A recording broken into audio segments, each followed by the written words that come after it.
गावाकडची सकाळ म्हणजे शांतता, मातीचा सुगंध, पक्ष्यांची किलबिल आणि निवांतपणा.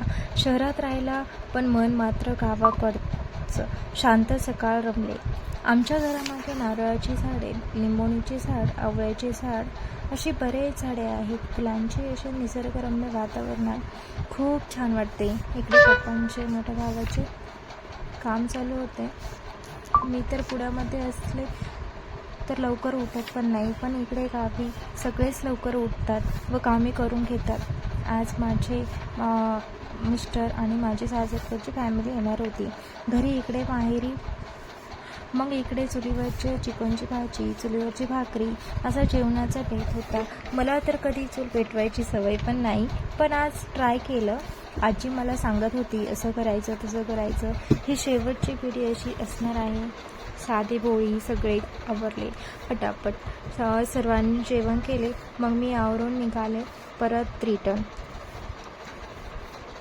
येताना आम्हाला शेतात झेंडूच्या फुलांचा बगीचा दिसला. आम्ही थांबणार नाही असे होईल का? मग काय, मी आणि माझी मोठी जेठाणी आम्ही गेलो. 1-2 रील्स बनवली, फोटोज काढले. दुसरी जेठाणी ते दुसऱ्या गाडीमध्ये गेलेले, त्यांना लवकर जायचे होते. सो मग आम्ही दोघी एका गाडीमध्ये सोबत होते. मग आमची थोडी मस्ती चालू होती. सावीची पण मस्ती चालू होती.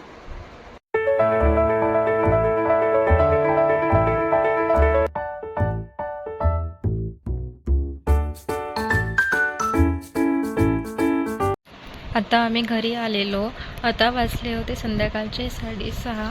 आम्हाला येईपर्यंत आमच्या जेठाणीच्या सिस्टरने सार भात बनवला होता. पुरणाची डाळी शिजवली होती. आल्यावर ताईंनी पोळ्या केल्या.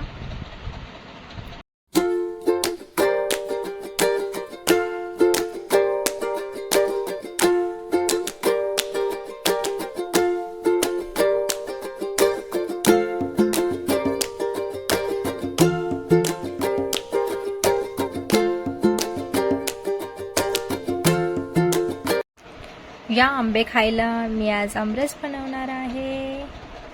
खूप छान आंबे आहेत, पाहू शकता. वाव, मस्तच. ताईने इकडे कुठे पापड वगैरे तळले. आमचे गरमागरम जेवण तयार झालेले आहे. या तुम्ही जेवण करायला. काळजी घ्या. चॅनलला सबस्क्राईब करा, लाईक करा. भेटू पुढच्या ब्लॉगमध्ये. Bye bye, take care.